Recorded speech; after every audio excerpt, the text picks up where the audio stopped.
Welcome to LaQuita's Toolbox, where we deliver relevant content in the form of tools that empower entrepreneurs to elevate personally and professionally. Good is only good until greater is envisioned. You know there's another level in you. Here we discuss the tools to get you there.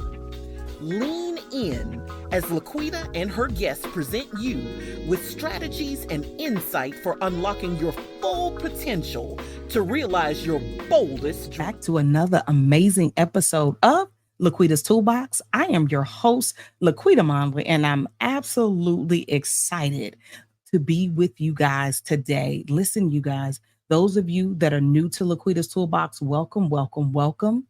Those of you that are returning, you know the drill. Get something to write with and something to write on, because you do not want to miss any of the tools that Mr. Mitch Carson will be sharing with us on today. Y'all don't want to miss this. So make sure if you're in a place where you can get something to write with and write on, make sure you're taking copious notes. For those of you that are on the go and listening to this on audio or either on YouTube, if you can't write it down, hit the replay. It's a podcast, y'all. It is a podcast, and this is going to be one of those episodes where you want to hear it over and over again, because my man Mitch is an absolute phenom in his space. And all of you micro business owners and small business owners, creators, you want to make sure you're paying great attention to what he says.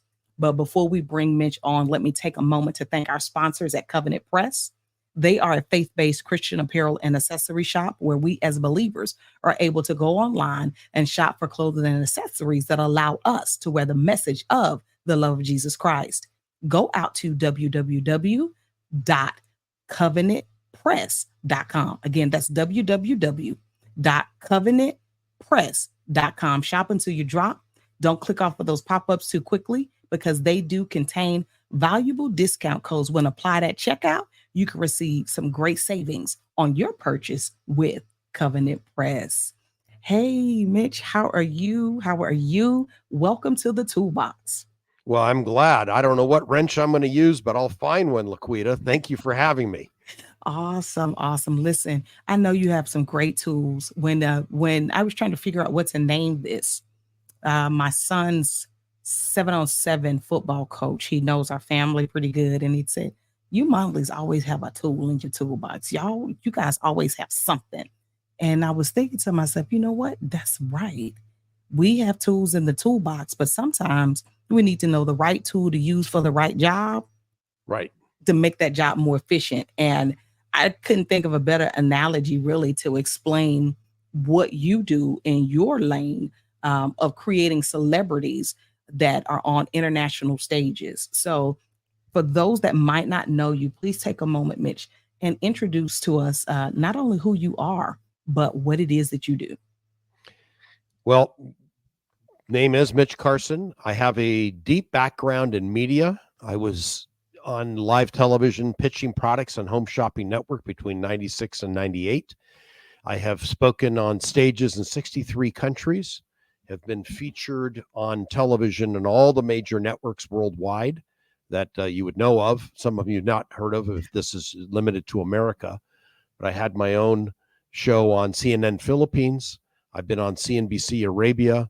I was just recently covered on Channel News Asia, News 8 in Singapore. And I just came back to the U.S., but I have my own show that broadcasts here called Amazing Authorities on NBC. It airs on NBC here in Las Vegas. So it's only in the Las Vegas market throughout Nevada. And I also get clients covered on the network television shows here in Las Vegas, guaranteed within 2 days, up to 4 networks. Up to 4. Live TV. Wow. Yeah. Wow. So that's what I do. Wow. That's so amazing. Absolutely amazing. Listen, I know you guys were probably like, Mitch, you do a lot. International? Yep. I just got back from a 3-week tour in Asia.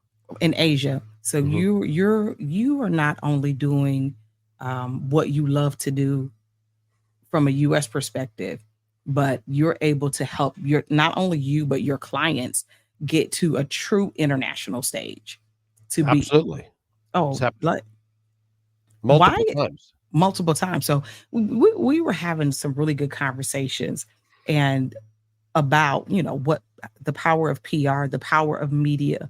Why is it so important for people that are in that lane of coaching, speaking, authors? Why is it so important for those individuals or to have good media? Why is that like the lifeblood of what we do? Okay. I'll use a couple metaphors. What's your favorite car? Most people are going to come up with, Mercedes or BMW. But a fancy car, a nice semi-luxurious car like that, Bentley or what have you, gets up great dressing on the outside. Without fuel, it's not going anywhere.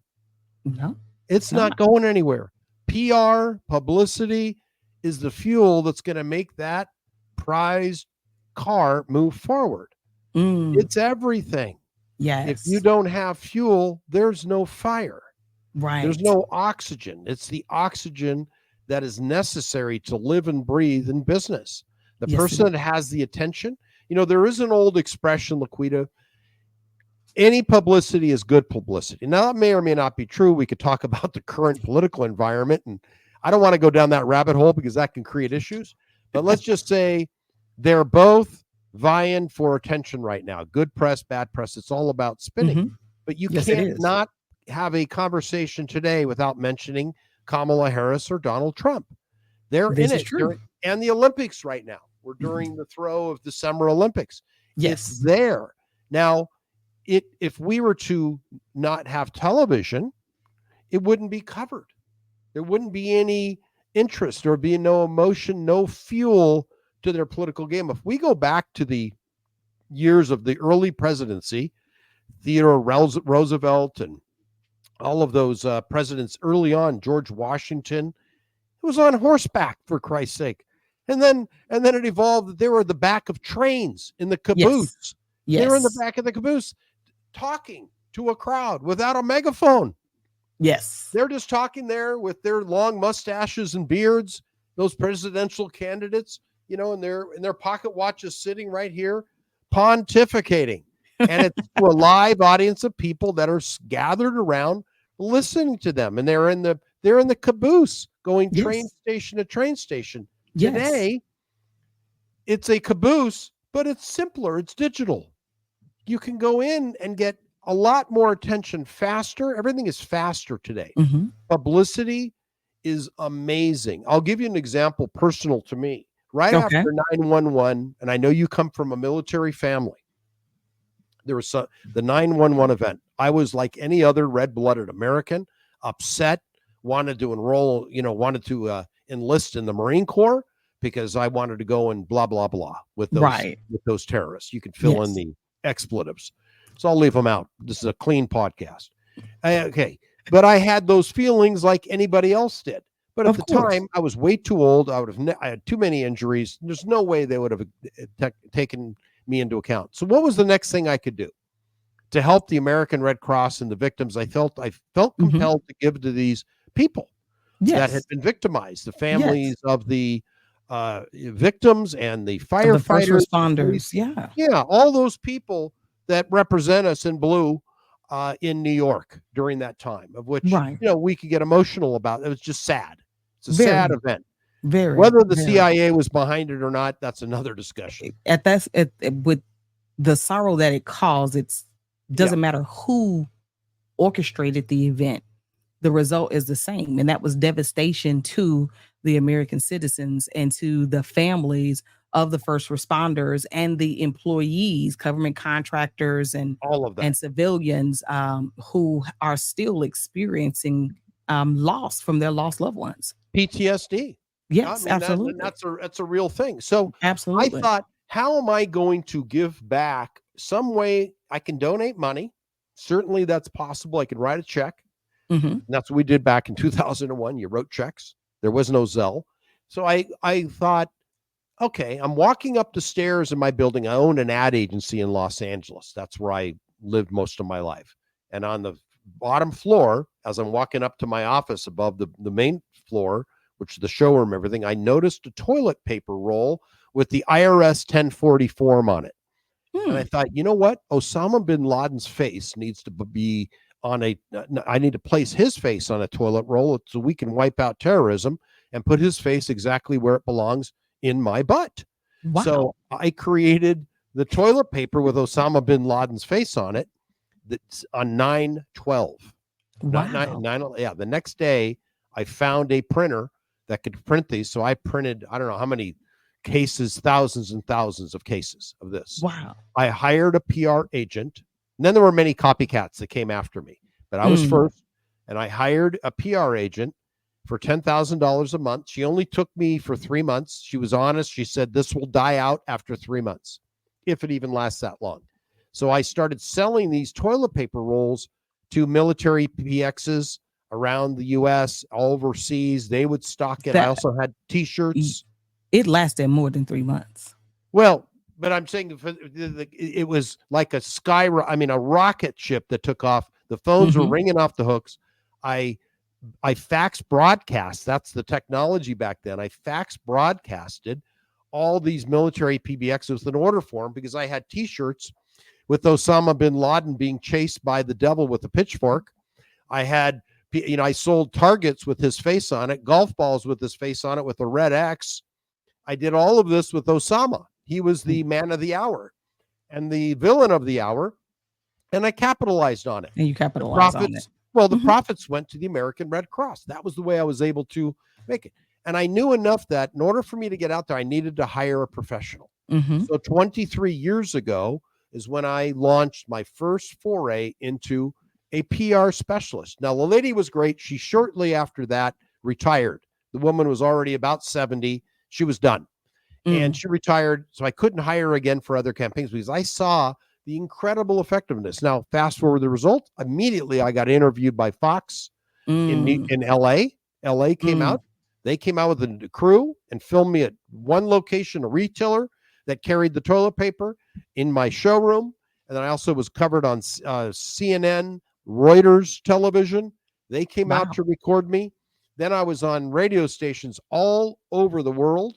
And I was on a Sydney radio station, and the reporter asked, "You're capitalizing on the losses of others by selling your items." This was a very adversarial conversation. From one of the radio shows. She goes, "You're an American imperialist." Oh, wow. And she called me that. I mean, Australians can be, reporters can be nasty. We see that all the time. It's funny that you said that because I have a podcast that I've done not too long ago with a Canadian. Yeah. And he wowed me. Did he get nasty with you too? No. His opinions were really strong. He didn't get nasty with me. I didn't agree with him. Okay. I was just befuddled. Yes. Like, how are you this invested in what's going on here? Yeah, I mean, it's almost like the hot button of politics when you discuss who you're voting for. And I don't want to discuss that because that'll only inflame some of the listeners and viewers. And if I mentioned that to one person, I said, well, I'm not voting for this person. And he went crazy on me. I started calling me names. Calling me names. I mean, I thought, my gosh, if I were younger, it could have been a fist fight. But I just said, okay, you're right. And I walked away. Didn't get into it. So you got to be very careful. But this lady assaulted me verbally from Sydney, Australia. And she called me an imperialist. She had no idea, though. She didn't do any due diligence to research as to your proceeds were going to these very worthwhile causes that were in support of military families and first responder families. Well, she jumped, and that was her style. You know, there are certain journalists in our country who love to prick at people. That's their way of garnering attention, to get a reaction out of people. And sometimes you poke the bear and the response isn't great. I go back to Mike Tyson being interviewed by, I don't know if it was Don Lemon or somebody else, said, Mike, you're a convicted rapist. And Mike went off on him. He said, you're a piece of, and I remember that was a classic piece of journalism. It's like, You can stay in your lane. You don't Stay need in to your poke lane. the bear. Who'd Right. want to piss off Mike Tyson for? I Oh my wouldn't. God. No, I would I not. wouldn't have had a bazooka in my hand. That No. part. Yeah, Some people you just leave them well, alone. leave the guy alone. Leave him alone. He did his time, whether he was guilty or not, another discussion. But leave the guy alone. Yeah, leave him alone. And these journalists can be difficult, but you have to know how to handle them. And you can either engage with them. And I remember Socrates gave a little bit off topic, but it's a great takeaway. Socrates had a quote: "If you argue with someone, you've acknowledged their worth." Come on. I like that. Yeah. If you're not going to argue with a 5-year-old, there's no Not point. at all. They're not No your equal. point. So if somebody Exactly. who's a numbskull wants to pick a fight with you, simply don't respond. That's the best response. No response. Because that is the response. Yeah, they're looking for you to feed into that so they can go deeper. Give them no fuel. Right. No answer. So I use that. I learned a lesson from the 9/11 experience. And in what I'm saying, the sales died off after about 6 weeks. Okay. Yeah, there were no more phone calls coming in. The PBXs stopped reordering because the emotion, that's my takeaway I want to share with people. Mm-hmm. The emotional buying is not permanent. There's a difference between a trend and a fad. This could have fallen into the category of a quick fad. Fads are shorter. Trends can be much more extended. Right now, we're in the trend of AI. This is true. Yeah. So that is a longer term capitalization of piggybacking on that. It's called newsjacking.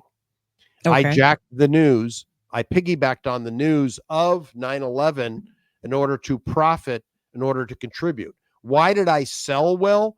I made it very clear profits went to the victims of 9/11. So it made them paying the price without question. Without question, because people want to support.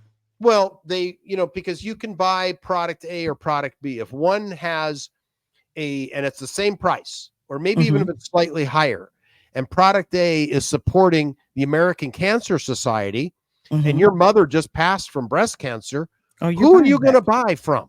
I'm going to buy that times probably whatever I can afford.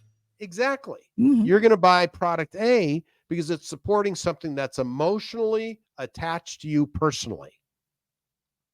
We always bring it back to a personal level when we buy, and proper PR can position us in a way that we become the obvious choice. That's the key. It's the obvious choice in the marketplace. If you have enough credibility, like what you're doing with your television on Roku and all these other things, you've got the podcast doing all those, you're the obvious choice. For me, why I chose to invest in your podcast, because you had it all well laid out, LaQuita. And thank you. You did charge, but you were very clear and specific about what you offer. And I thought she could be a good collaborator also. And then we've discovered through our own discussion that we're there. That comes through. Yeah, your PR on the place that you posted was great. You filled it out. You ticked all the right boxes such that you got my attention. And PR is about getting the right attention. So yes, with content creators, content creators, authors, speakers, coaches that fall into that space.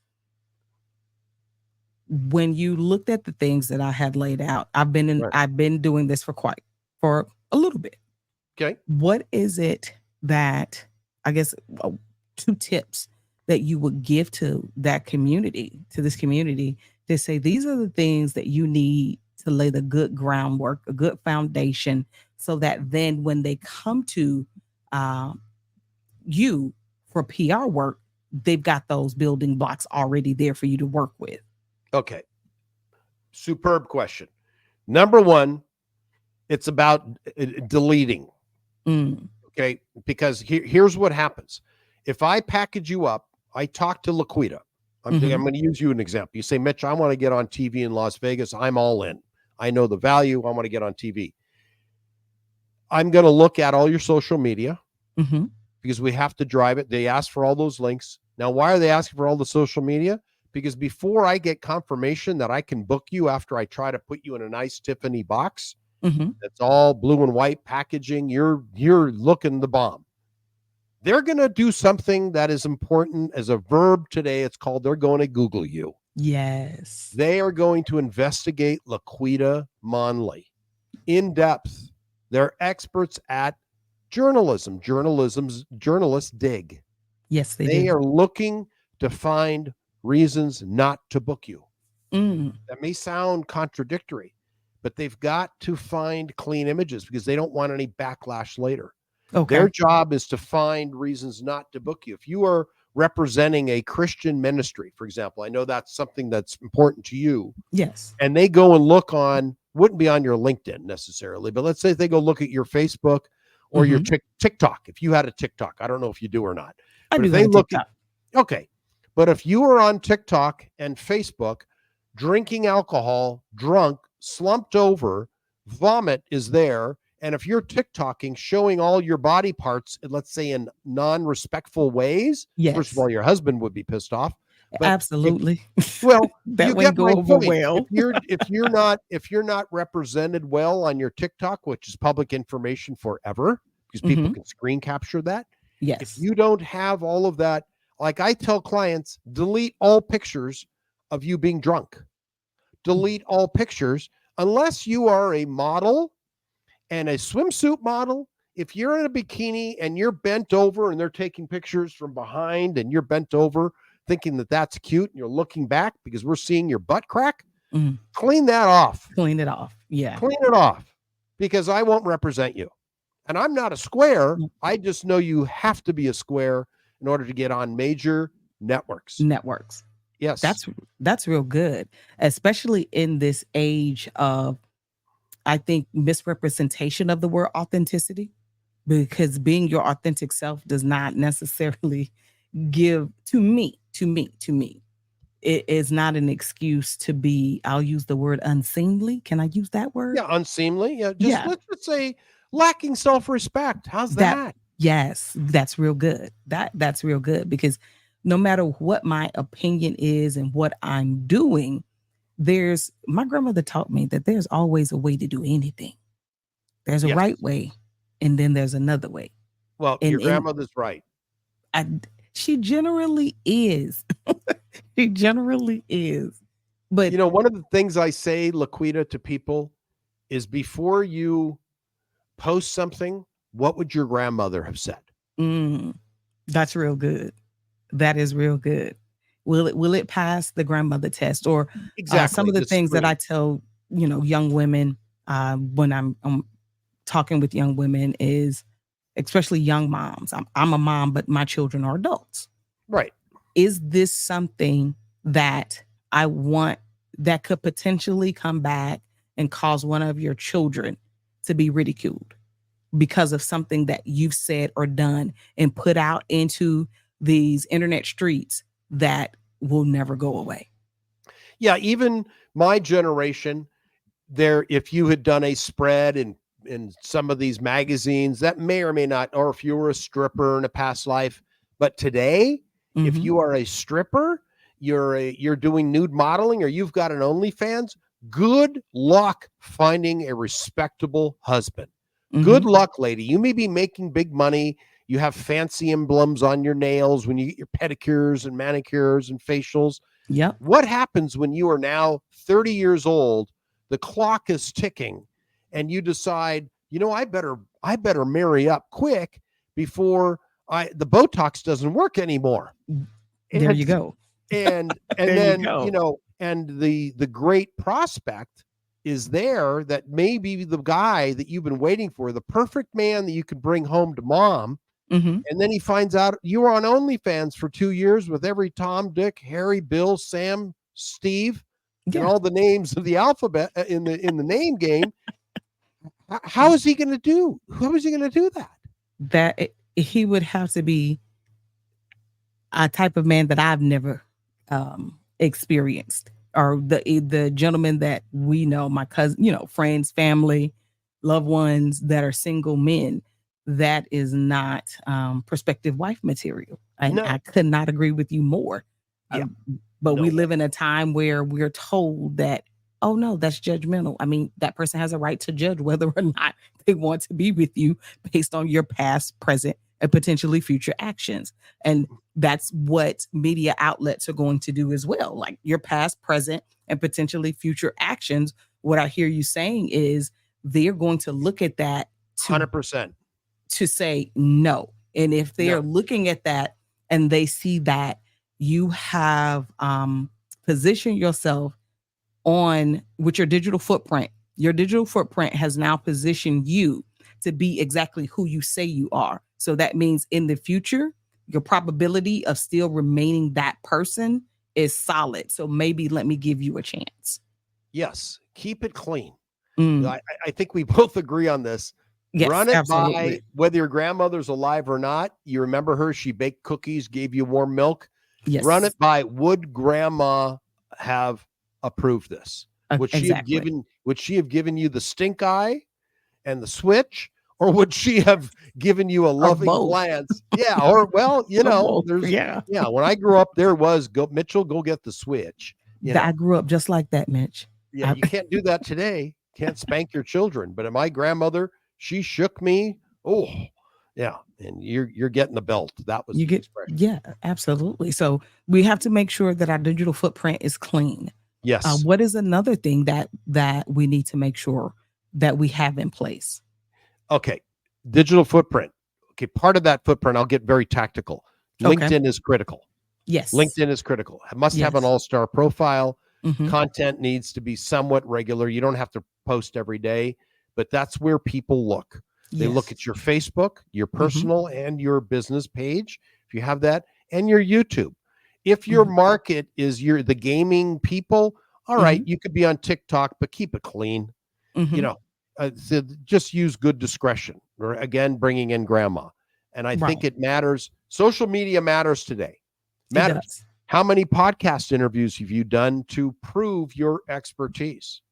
That's real good. Yes. How many radio shows have you been on in order to prove your expertise? How many online publications has someone written about you? Have you been covered on to prove your expertise? That's real How good. many? Yes. All of that matters. Yes. All of that matters. You're dressing these. Is your website clean? Does it say 2022 at the bottom, or is it up to date with 2024? Little hinges swing big doors. I like that. Little hinges swing big doors. Yeah, yes. Little hinges swing big doors. Take care of all the little hinges. Make sure that they are greased and ready. They don't creak, and they're tied down, and they're screwed down really good in the door frame, because you want that door to swing freely without any squeaking. And if you've got nasty stuff on anything, you're going to squeak when that door opens. Right. You want to avoid the squeak. Okay. And listen, guys, ladies and gentlemen, the reason for the question is this. I've been in the coaching space for a long time. And what I have found is a lot of people have the financial ability to hire, but they haven't done the groundwork. And when you haven't done the groundwork, it doesn't matter how super fantastic and wonderful your coach is, you put them at a disadvantage with being able to help you the way that they can to their fullest capacity, because you haven't done the work. Unless you've hired a person as a coach that's going to be your implementation coach to help you through each one of these processes to make sure you build up that good foundation. 100%. Absolutely. So either way, you have to do the work. We cannot do it for you. You have to be willing to do the work, even as doing implementation processes, because I believe, Mitch, some of these things that we're talking about right now, you do assist your client with helping to put those pieces together. 100%. Like I helped them create the one sheet that's for podcasting or other media experience. It's their media balance sheet, the media snapshot of what they've done, what they offer. So people can look at it very quickly. It's there. It used to be a big media kit. Today it's a snapshot. And maybe links for them to go and dig deeper of all your media experiences. I think that's important. This is real good. And I really love that Mitch is bringing up some of these points, because recently, just in July, I had an in-person event, a conference called the TV Oh, Media Tour. oh, And nice. that was the purpose of the TV Media Tour. We had subject matter experts that were teaching workshops, and the deliverables, what the attendees received was a podcast interview on my show that streams on the Roku, Apple, Right. and Amazon. They received a professionally written press release. They had a micro photo shoot to where they got 5 poses, a couple of different headshots. And so I call it 3/4 from like the waist up, what Right. they need for their media kit or for their one sheet. One sheet. Yeah. Yeah. And I, through other relationships and partnerships I have, we were able to have a local media outlet there and a local radio station, as well as an internet radio station, so that they could get the radio interview, the podcast interview, and a magazine article written for them as what they walked away with at the end of that 2-day conference. Had numerous workshops, or at least 8 workshops, 4 workshops a day over the 2-day period. And you were really spoken to all of those deliverables, that what we need. We even had a publisher on hand to talk about the importance of publishing. Yes. And why you need to write a book. And I know that's something that you really hone in on, the importance of having a book. Why is that so important? Because many people graduate from college. Mhm. I have an advanced degree. I have an undergraduate degree. Okay, that's common. I'm Right. a much smaller group. I'm in a much smaller, more established club or fraternity of authors. Mhm. And authorship, it also shifts the mind, because my biggest enemy exists between my right ear and my left ear. And I Yes. believe I deserve to make riches because I'm Mhm. a multi-book published author. Yes. And when I wrote my first book, my income went up 16-fold because Mm. I felt I deserved. I believed I deserved. I had done more than the other MBA that I went to school with. And, we had the ceiling at that point in my life was, oh, if I make 6 figures, that's good. That's No, good. that's Yeah. peanuts Mhm. compared to what I then allowed myself to earn because I was a published author. And as a book author, and I've got a copy of it right here. This was a self-published book that I wrote. Then I was published by John Wiley and Sons right here, called The Silent Salesman. Once I did that and became a published author, event producers opened their doors to me. Yes. So those were 2 big hinges that I greased up and pushed open. They opened the door tenfold. I was booked solid. And then with all of my TV experience and the fact that I'm a published author, I have never had to market myself as a speaker, LaQuita.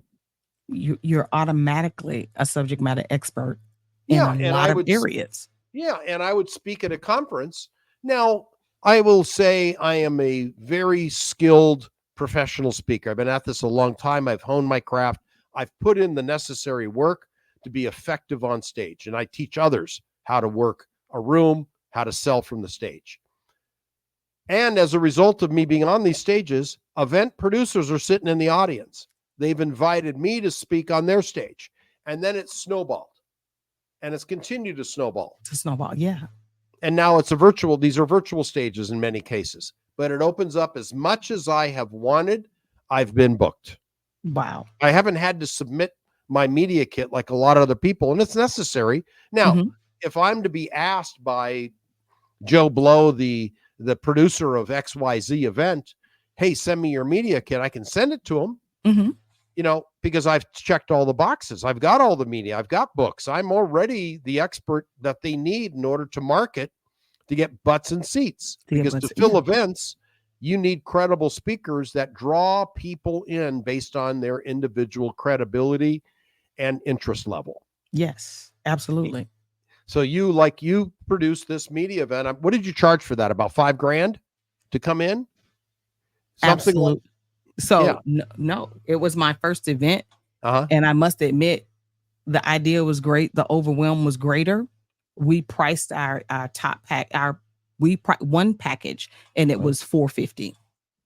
$4,500 or $450? $450. Okay. You are 10 times off the market there. So I did learn that in the planning as I went. Oh my gosh, as I LaQuita. went through. Yes. So I've done events like this all Yeah. over the world, and I'm saying this from experience. But people would speak at my Speak in Dubai event. They paid $12,000 and all those deliverables to speak on the stage, get a recording of their speech, to get branding photography, 3-4 poses, and then the upsell was more poses, to then get interviewed on a radio show, to be interviewed by CNBC Arabia. All of these were promised deliverables. $12,000. Wow. So I did learn that after the fact, as we were as I was putting it together, as the ideas were coming and putting it together, it's like, wow, this is amazing.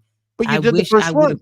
I did the first one. Now, will the second one be priced at that? Absolutely not. No, it will not. Not now that you met Mitch. I'm gonna push you. No, yes, absolutely not. Way too cheap. It was, and I did not charge the speakers. Yes, I learned a lesson. So here's the thing for me, and what I like to encourage the Toolbox listeners is, there's no failure in trying. I've tried it. I learned it. I learned what I needed to know, and in that, if we would call them mistakes, those were just learning opportunities. So now I'm right, and so now I'm already planning the second TV media tour. I started actually planning the second one while more than 3/4 of the way through planning the first one. Awesome. About halfway through, I realized had done this all wrong, but I had to finish it. So about 3/4 of the way, I started planning for TV media tour number 2. And it's definitely different than TV media tour. It's better. It's better. I love the podcast idea. Obviously, it feeds into your core competency. I love the photography. Nobody has enough. You have a person with a mustache there and an earring that takes the photos. You could. The local media is there. I mean, and if they speak on the stage and you give them a recorded, from a 2-camera shoot, they're golden. And I mean, that's no less than. That is exactly what happened from a 2-camera angle. Yeah, good. It's how you did it right. You were just pricing was too cheap, but it's not.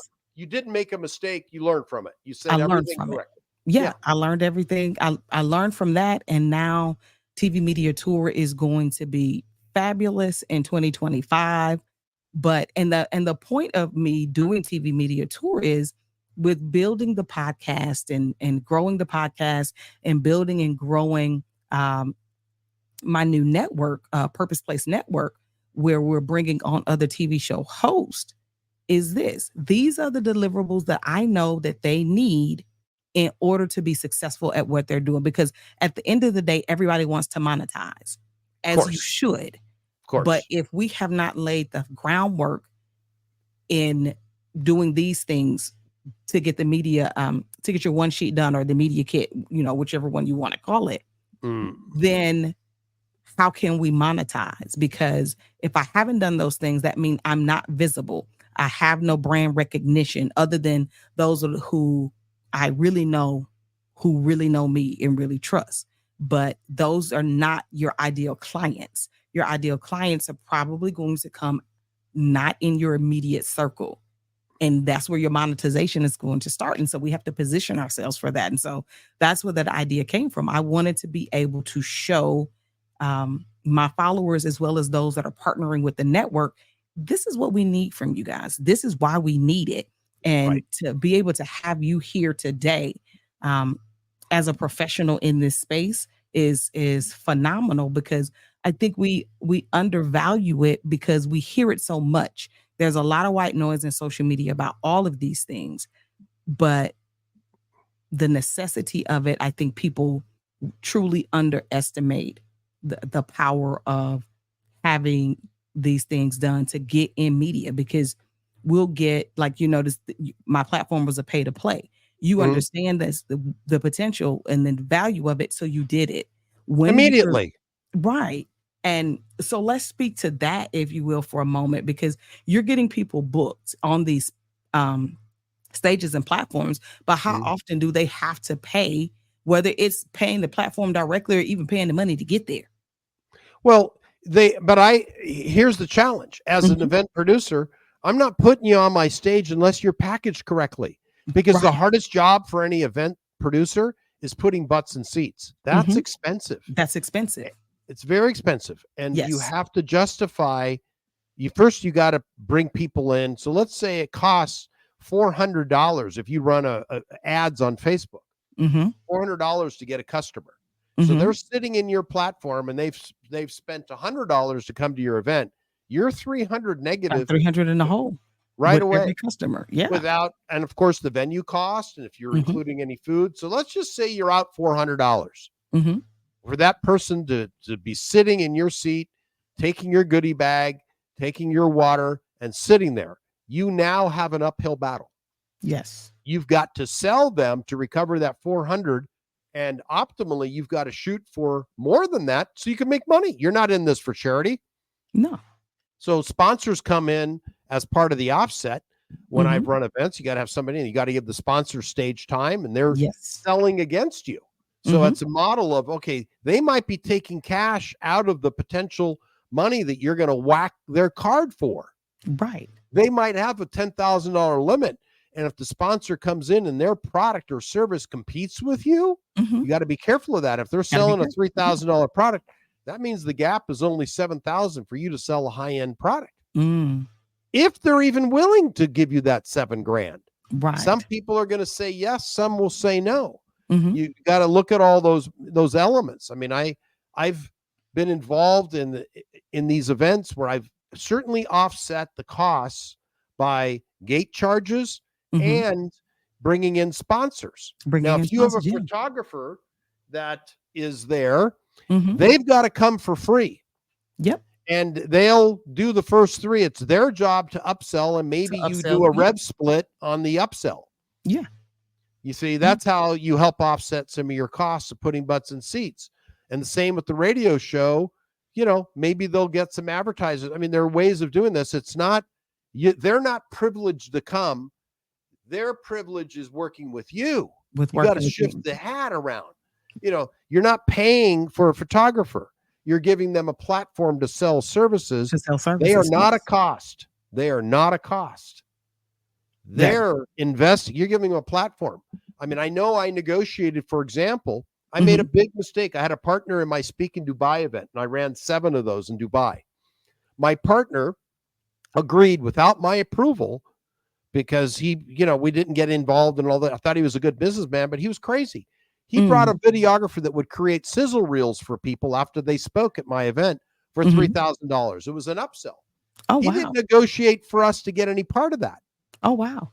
So he got to scrape. He came over on his own nickel. He got to scrape our clients for $3,000, and we got no money out of that. Something's wrong with that picture. Wow. Yes. Yes. Something's very wrong. And he did that. And I mean, that was a real point of contention because I had 38 people. Everybody opted. So you do 38 times $3,000. That's a big number. And I didn't get a penny of that. I'm sorry, Buster. Yeah. Yes. Yes. Sorry. He really took advantage of the situation. He should have charged him. Yes, he should have. These are sponsors, but he didn't. My former partner didn't see it that way. Now, the clients got quality reels. I will say that they were satisfied. He was a great satisfied with the product delivered. But there was no money for me, no money for us. And we assembled all these people, prime people, and they all came through my contacts. And there's a cost, there's a value in getting customers. Right. So it really is. So you're probably, did you draw from all the people that were on your LaQuita's Toolbox show? Yep. I drew from my LinkedIn followers, my podcast for LaQuita's Toolbox followers, and from ministry to be fair, and from ministry because a lot of smaller ministries, they need an easy gateway into digital media in order to not just to help to build their brand. Like a lot of ministries, that terminology scares them. But a ministry is a business. In order 100%. for and the quite honest truth of it is the lie that has been perpetrated that I have no idea where it came from, that churches steal from people. Bad people steal from people. Let's get that clear. Bad people steal from people. But the vast majority of people who are in ministry is not in it for the money because it's not there. People don't tithe. People don't give. In an average ministry, no matter the size, 5% or less actually give tithe and offering on a very regular basis. Oh, I didn't know that. Okay. Only Because 5%. I saw Joel Osteen in Houston. I wanted to see him because he's got an $80 million ministry. Mm-hmm. I saw his merchandising operation. It was a 6,000 That's the square money. foot church. Oh my gosh. That's the money. Oh That's my the money. gosh. I was smelling money. It went in my nose. It was so stuck. So, And he is a master marketer. yes. Whether you like his message or not, he is. he's a master. Or the people that, I mean, he's the puppet. His He might staff, be the yeah. puppet. His staff that he's got Mhm. surrounded, they are masterful. marketers. Yes. Because Masterful. you can have an argument until the end of time on the validity of giving a tithe. You can have an argument until the end of time on the validity of people giving in an offering. If they don't want to do it, they're not going to do it. No, I don't even bother battling scriptures with people about that. If you don't want to do it, just don't do it. But here's the thing. You don't walk into any church and you go in there and it's cold. If it's wintertime, people come in the door and they expect the heat to work in the winter. They come in the door and they expect the AC to work in the summer. And they want all of these events for their children. You want events for the singles. You want events for the married people, and as well as they should. Church is supposed to be a community builder, a people builder, a healer. Mhm. But if we don't give, where is that money coming from? I won't give you a tithe or an offering, but if I like your message, I'll buy your book. I will buy your series, wherever that series is. Or workshop or what have you. Like, I'll do that. But I'm not giving you a tithe because I'm not paying for the pastor's car. When in actuality, a lot of pastors have 2 or 3 jobs because they have to pay the bills of the church. So a lot of smaller ministries getting into the digital space so that their viewership or impressions can increase, so that if the pastors of these ministries do have events that they're putting on and they're ticketed events, you'll have people that come whether they're members or not. If the pastor, as in your case, have written books, right? If they've written books, then we can sell the books, those things. But if people only in your local community know that you exist, or you're just streaming it to Facebook or to YouTube, but you don't understand how that SEO works to get a wider viewership, then it's harder. And that's where we partner with them to get these assets done and to get them on a bigger stage, because you may not be able to pay to be on TBN or the word network, but maybe your budget will fit being on my network or other networks like mine, where you're still on TV, you're still on these stages, and those opportunities open up even more. Absolutely. So this is the media space is for everybody. And I love that you can guarantee that TV within Vegas, because Vegas is in 2 days. And a radio show, and an international syndicated radio show also that is here. And national newspapers. That's a big thing. Yeah. That is a big thing. And then I know that you're teaching your clients, okay, now that you're doing these things, now what do I need to do with them?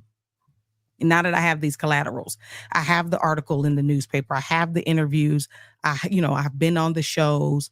Now, how do I make that work for me? Well, let's just say you're a local dentist, LaQuita. Mm-hmm. Okay. There's a story. They went to the same dental school. You're in what city in Texas? Killeen. Okay. I don't know where that is exactly. All right. It's let's Central say Texas, about 45 minutes from Austin. Okay. So they go to the same dental school in Austin. You have Bob and Bill. Mhm. Bob and Bill are best friends. They live next door to each other.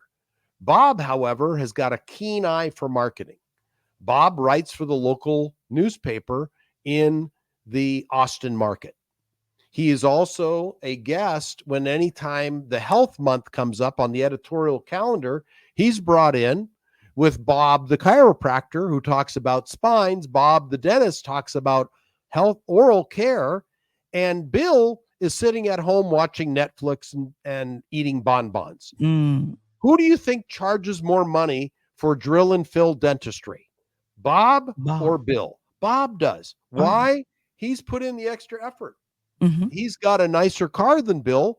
They're still best friends on the weekends and they golf together. Bob is the one that gets the red carpet treatment at the country club because he's the one that's on TV. He's the one that's been on the radio. He's the one that writes for the local newspaper. And Maybell, who's there, is the wife of Humphrey. Humphrey says, Bob, I read your article in the newspaper. And Bill gets no attention. Bob, I'll be in to get my teeth cleaned and get my wisdom teeth pulled for my grandson next week. Yep. And they don't care about the price. Mm-mm. Because their Bob is in the newspaper. They're not going to haggle over the cost of an extraction. It's Bob. He's a celebrity dentist. Bob is my friend. He writes for the newspaper. I get to read about Bob. They get to brag about Bob. And they make more money. And Bob's written a book. Bob's been on LaQuita's TV show. Bob is all over the nation. He's a local expert, but he has been on Mitch's TV show. Oh my God, Bill, what happened? I guess I missed out. I got to work to 65. Bob retired at 50. Yeah. I wonder what happened. One embraced media, one did not. Mm. Both equally talented, went to the same school, best friends to this day. But Bob couldn't open up and invest because media is an investment. Not a cost. It's an investment. It's an investment. An investment in yourself and in the future of your business. Why do we go to college? It's an investment for our future. Yes, it trains us to think and good social, but the original intent is it's an investment in your future. You can take a job as a plumber today, make good money an hourly basis, probably make more money than the fresh college graduate.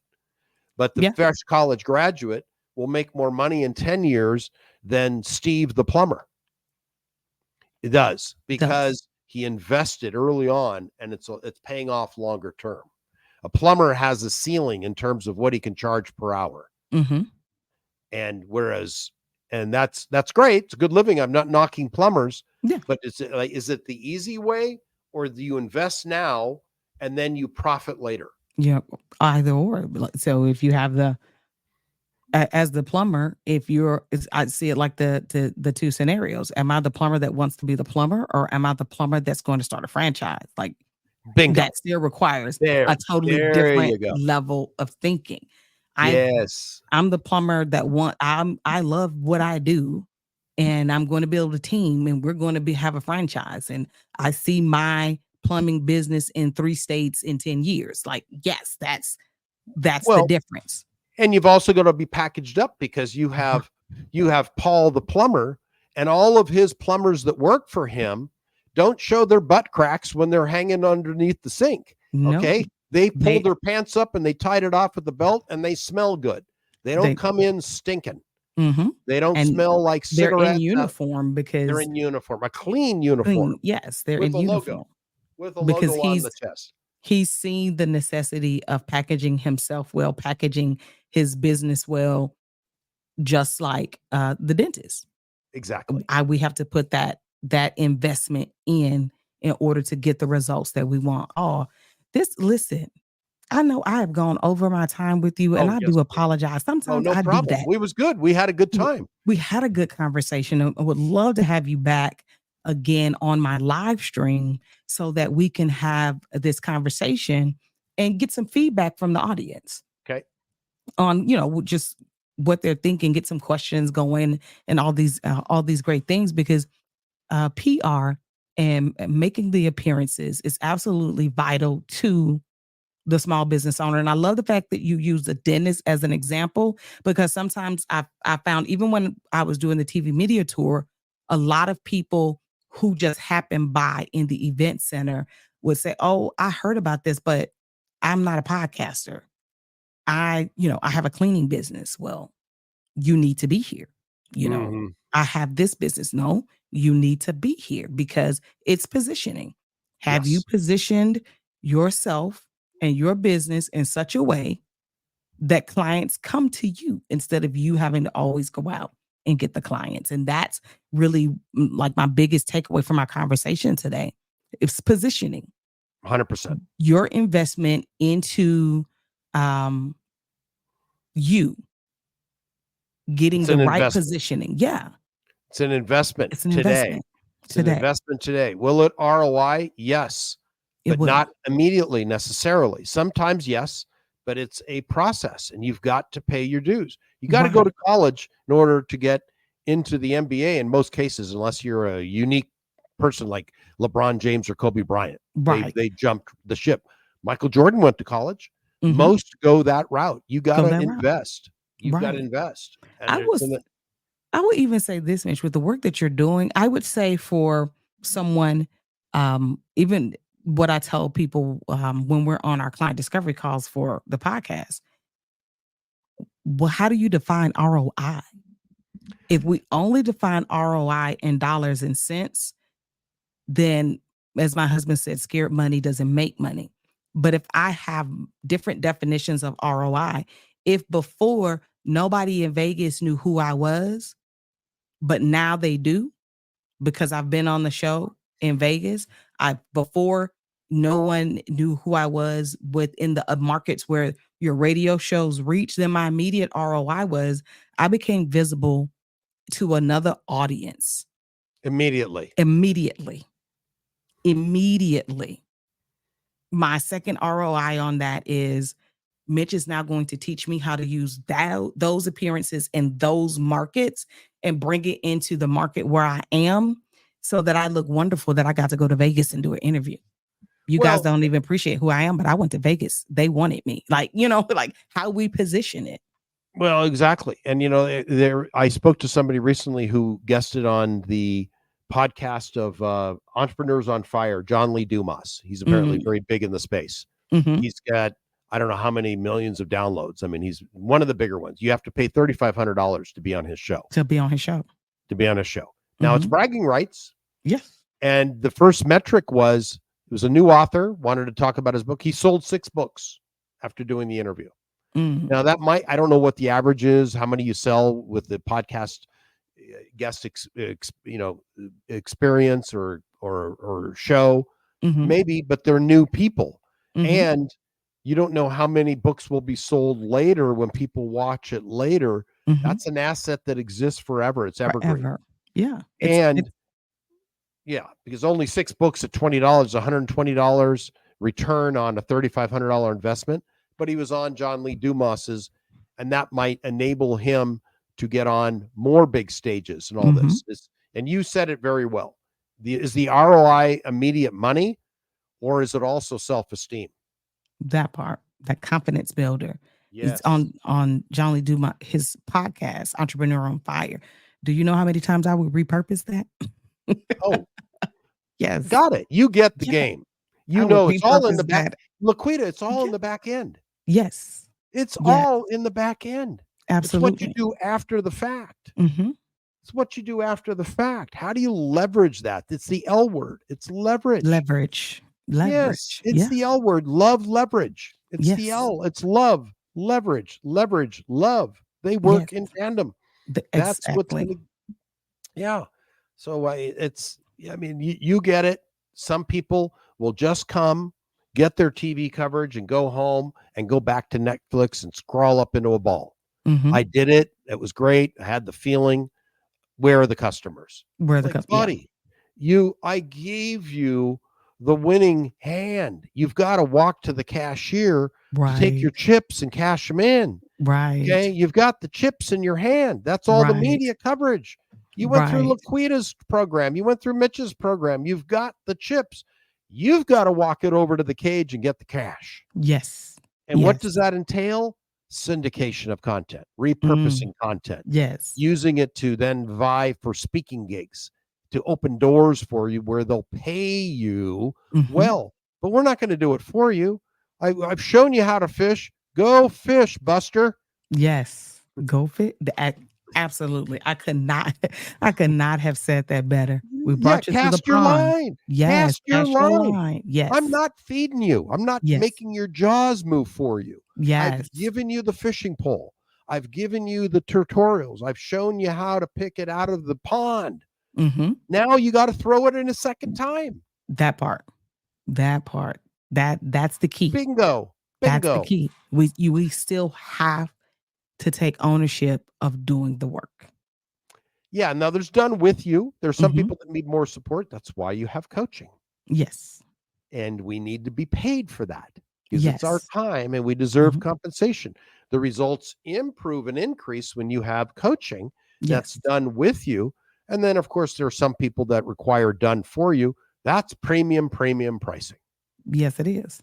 Okay. You want me to book all your guests and to try to provide a show for you and do everything, fill an event for you? Pay me. Pay me.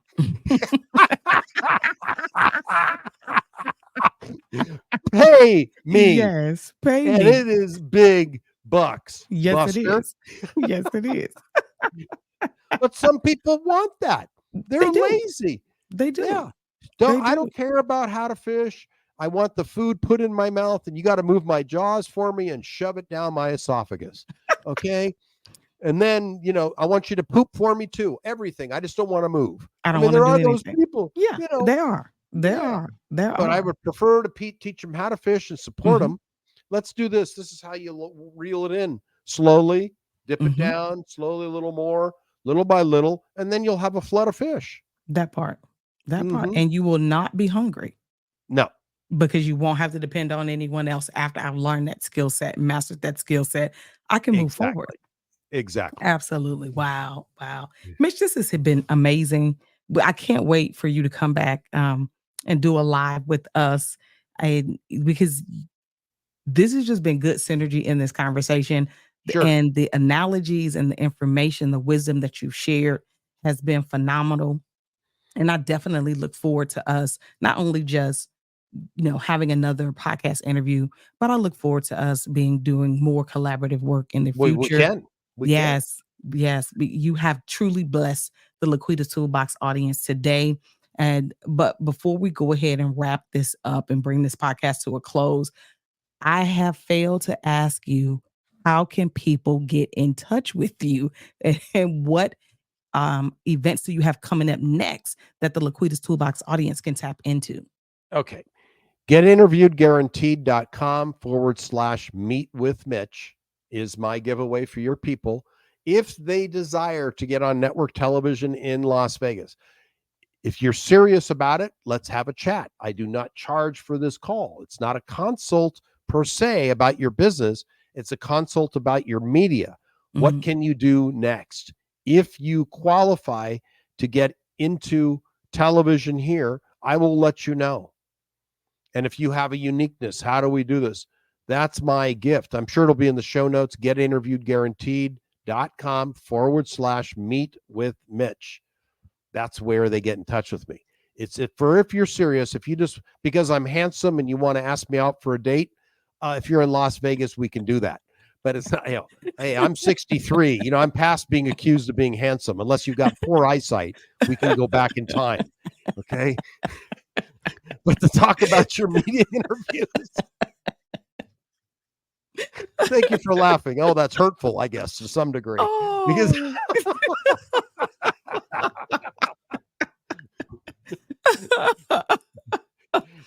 oh my goodness. Listen, y'all get with Mitch. Oh, thank you. All right. Yes. The dating thing. All right. 63. Get with Mitch. Still active. All right. Sorry to make you laugh. Right. Oh, this is good. Okay. So your contact information definitely will be in the show notes. And Right. so guys, check the show notes. Make sure that you are getting this podcast out to as many people as possible. Hit those like, share, and subscribe buttons. Not only so you can receive the latest episodes of LaQuita's Toolbox as they come out, but I shared this episode. Yeah, we went way over, but I think it was good. It was fun. We just flowed, didn't we? We did. We flowed. We flowed. Listen, guys, until next time, I am your host, LaQuita Monley. You guys be great and enjoy the rest of your day.